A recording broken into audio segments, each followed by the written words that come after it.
Sababa kiyyaan maatiin koo diigame.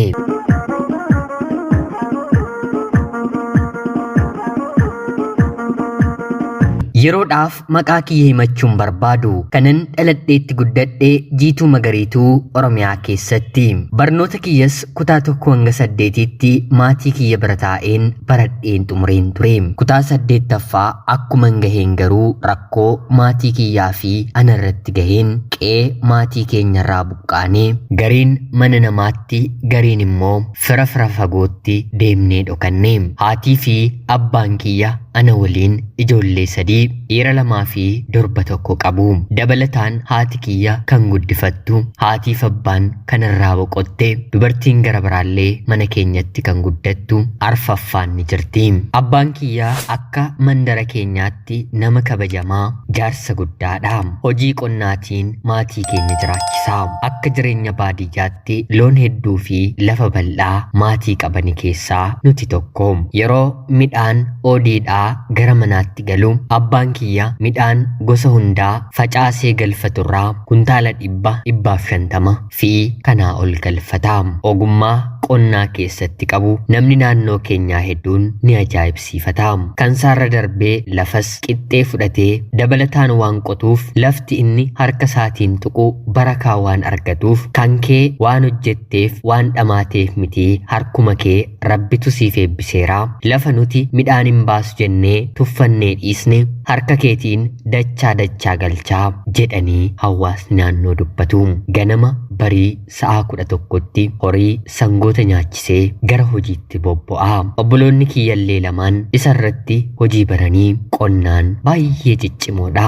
Kanaan otoo jiraannuuti baran kutaa 8 baradhu dargaggeessi ollaa keenyaa tokko gaaffii jaalalaadhaaf baay'ee na rakkisa. Ani immoo yeroo sanatti kanan jaalladhu dargaggeessa biraanan qaban ture. Dargaggeessi ollaa kiyyaa jaalallee kiyyas ni beeka.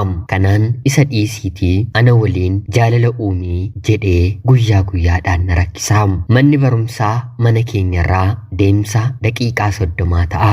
Yeroon mana barnootaa deemu daandii irratti dargaggeessi kuni daandii irratti baay'ee na rakkisa. Kanaan guyyaa tokko otoon galuu dargaggoon kun immoo daandii irra dhaabbatee darbaa otoo na dhorkuu abbaan koo fardaan magaalaatii dhufa.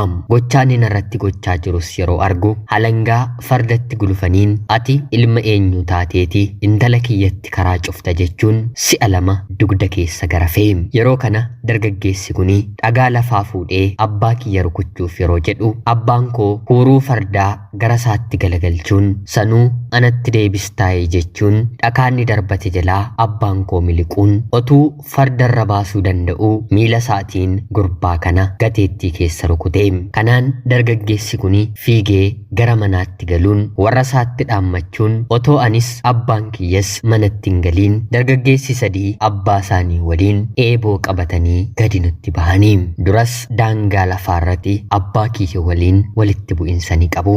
Abbaan koo immoo eeboo miti rasaasallee nama sodaatu miti. Farda isaa qabatee duubattis hin jenne anaanis homaan sodaatiin farda duuba malee hin deeminnaan jedhee anis sodaachaa duubuma isaa yeroon deemu jarri arfan eeboo nama liqimsuu fakkaatu qabatanii gaduma nutti deemanii. Kanaan haati kiyya naatee waca diidaa dhageessee gadi yeroo nutti baatu argitee iyya keessaa fuute. Abbaan kiyyas otoo homaan godhiin isaanis eeboo kana otoo nutti hin darbatiin namni gidduu keenya galee maatii lamaan gara manaatti galchee. Haa ta'uutii garuu halkan toora sa'a 9tti erga waan hundi qabbanaa'ee uummannis manatti galee booda abbaan mucaa anaan daandii irratti darbaa na dhawwee daa'ima isaa xiqqoo waliin gadi bahuun eeboo qabatee guyyaa'oo haadha manaa kee ishee dhaltuutu iyyee nama nutti waame malee bakka 9tti sirree foon kee allaattiif laanna ture yoo dhiira taate amma manaa gadi bahii jedhee mucaa xiqqoo umurii waggaa 7 qabatee dallaa keenya balbala dhaabbatee haasa'a.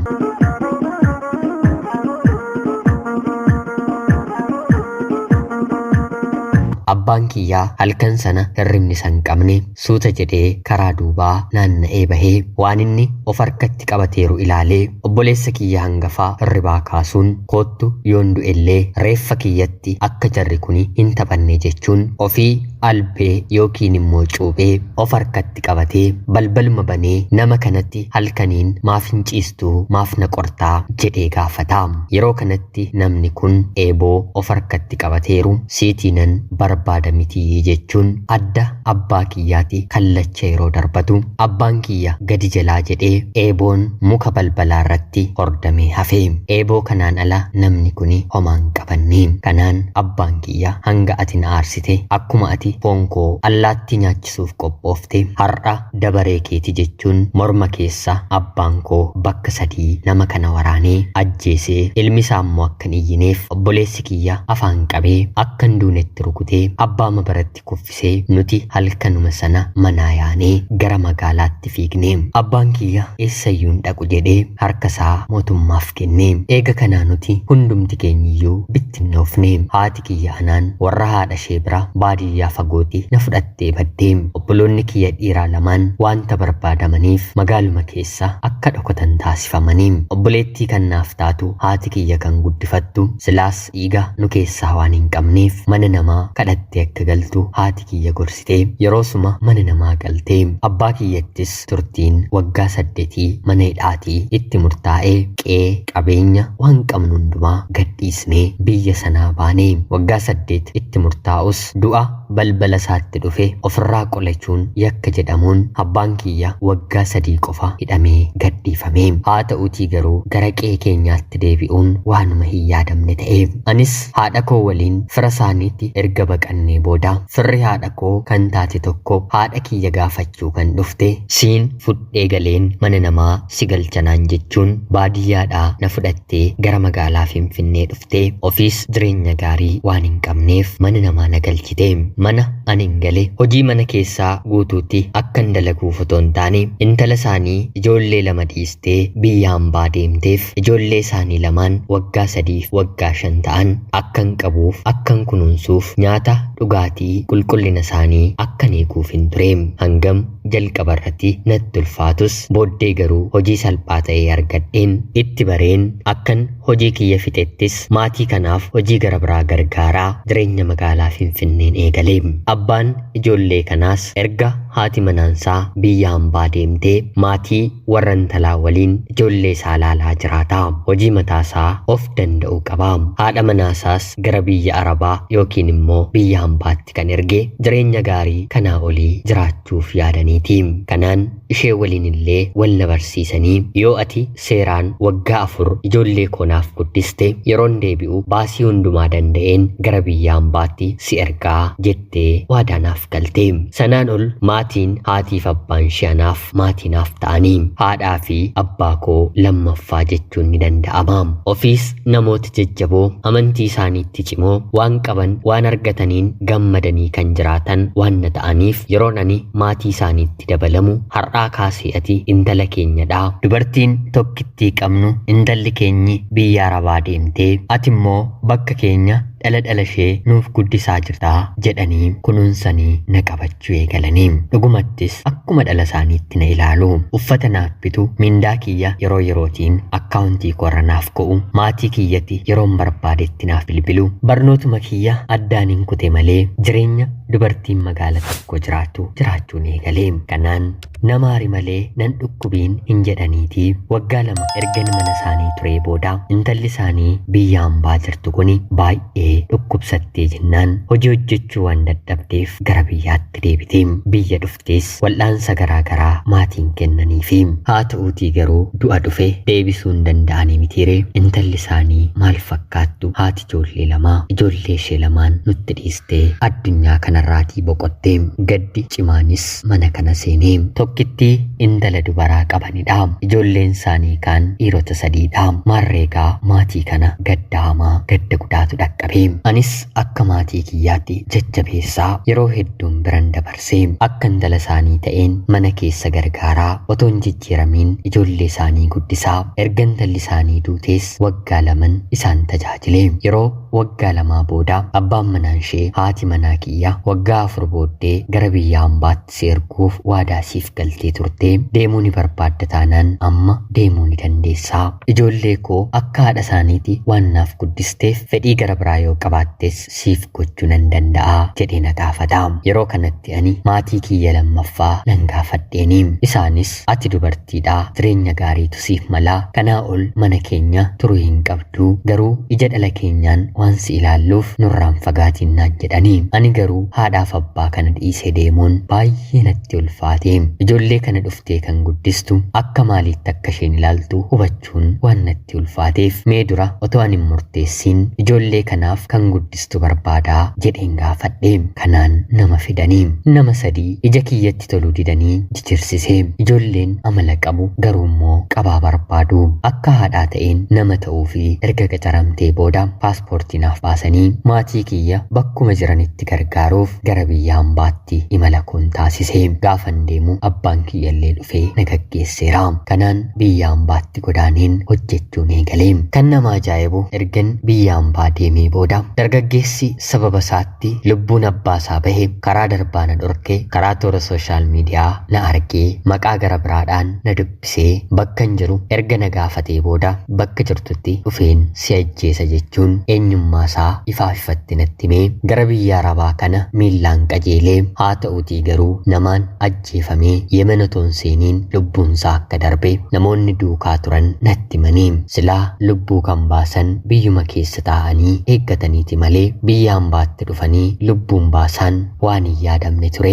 Biyya hambaa bosonni daandiin dheeraan mana barumsaa deemaniitti deebi'an lagdi hallayyaa qabu keessan jiru. Yoo jiraates biyyi arabaa immoo gammoojjiidha. Kanaanis jabaadhee hojjechaa obboloota kiyya, abbaa kiyya, haadha kiyya gargaaruun eegalee. Deemeen waggaa 2 baatii 3ttis maatiin kiyya walitti qabamuu qabu jedheen mana kutaa 2 qabu abbaa kiyyatti maallaqa ergeen bichisiisee. Haadha kiyyaanis gara abbaa kiyyaatti akka deemtu yeroon gaafadhu haati kiyyaa kanaan booddee nama kanatti hin deebi'u, gaa'ela mataa koo dhaabbadheera jettee abbaa koorraa adda baate.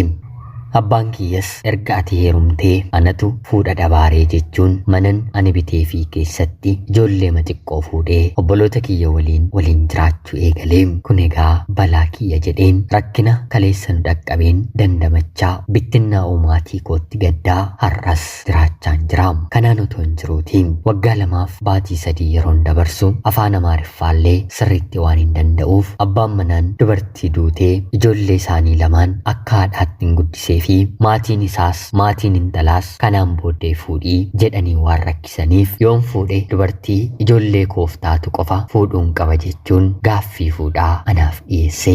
Maatiinis dhagahanii anaan akka dhala isaaniitti waan na ilaalaniif maaloo itti nuuf heerumii, atis nuuf dhala keenyadha, yoo ati heerumte ijoolleen kunis hin miidhamanii nurraas hin fagaatanii numa waliin jiraataa, hanga nuti lubbuun jiraannutti mooraa keenya keessaa hin baatu, orma nutti fiduusaarra siin yoo nuuf fuudhee boqonnaa argannaa jedhanii na kadhatu. Namni kuni anaaf umriidhaan nan madaalu. Dabalataan immoo gaa'elli qeerrummaamaan yoo walitti dhufanii bareedaatii ijoollee 2 qabaa. Hangam jireenyiin deemee jiraadhu jireenya haaraa natti ta'uu baatus haa ta'uutii garuu immoo nama gaa'ela kana dura qabu ijoollee qabutti heerumuun immoo natti ulfaate. Haadha kiyyatti bilbileen wanta narra jiru yeroon ishee mariisisu lakki hin heerumiinii kaleessa mana sana hojjettuu manaa taatee waan galteef namni kuni gadi si qabuu danda'a. Dubbiin gaa'elaa akka laalan miti. Ati ijoollee kana waan jaallattuuf booddee sitti dhiiseeyyuu deemuu ni danda'a jettee na sodaachiste. Abbaan kiyya ati jaallannaan rakkoo maal qabaa jedhee naaf deebise. Obboloonni kiyya lamaan maali re'aa kee nyaattee fixxeeyyii jedhanii naaf deebisanii. Kana gidduutti heerumuufis dhiisuufis bitaanatti galee. Namni kun hojii mataasaa kan qabu mana ijaariin konkolaataan bitiin malee miindaa gaariidhaan magaalaa Finfinnee keessa kan jiraatu. Galgala dhugaatii 2-3 fudhata malee rakkoo gara biraas hin qabu. Yeroon isa waliin ijoollee isaa guddisaa jiraachaa tures guyyaa tokko ijaan taaneen na ilaaleen beeku. Maallaqa natti kenna, kana biti naan jedha. Gaafa hiriyoonni isaa dhufan immoo har'a hiriyoonni koo ni dhufu, yoo dandeesse kana qopheessi naan jedha. Waliin dubbiin keenyi kanumaa. Waadaa haadha manaasaas yaadee kan naaf raawwate isadha. Ijoolleen gaaffii jaalalaa naaf dhiyeessan yeroo hedduu na rakkisan ijoolleen biyyaas ijoolleen biyya kaanis hedduun jiru. Haa ta'utii garuu amma bira darbuun kan na rakkise gaariis ta'ee kan natti mul'atu kanaan ol nan argadha jedhees kan hin yaadu jireenya koof gaaffii natti ta'e isa kanadha. Gaarummaa nama kanaatiif otoon itti heerumee bareeda. Haa ta'utii garuu namni akka gaarii ta'etti hin hafu. Sanarra immoo bara kana saba garaagaraa ta'anii gaa'ela dhaabbachuun xiqqoo ulfaataadha. Amantaan keenya illee tokko. Garaagarummaan umurii guddaas nu gidduu jira. Ijoollees godhateera. Ani garuu haga har'aatti kabaja koon hin jira. Murtee bultii mitiitii deebii jaalalaafuu abbaatu murteeffata. Haa ta'utii garuu gorsa beekumsa ogummaan namaa garaagara waan na ta'eef isin hiriyoonni koo seenaa kiyya dhaggeeffattan immoo yaada keessan naaf qooda. Bifa kanaan erga nattaasa'uu jalqabee har'a baatii 3 fixeera. Deebii garuu hin kennineefi. Yoo tole kannaan jettu taate biyyaan baatti akka dalagduun barbaadu haadha manaa kiyyayyuu maallaqa jedheen biyyaan baatti ergeen ishee nyaadhee siinis si dhabuun barbaadu gara biyyaatti deebitaa jedhee nattaasa'a. Ani garuu guutummaatti biyyaan baa kanan jiru ofii kiyyaaf otoo hin taane maatii kiyya gargaaruufi mataa kiyyaaf homaa miisoo tokko wanti hin godhadhe hin jiru. Hiriyoonni koo seenaa kiyya dhaggeeffattan yaada keessan naaf qooda. Ana obboleettii keessan biyyaan baarraati. Ulfaadhaa nagayaatti galatooma.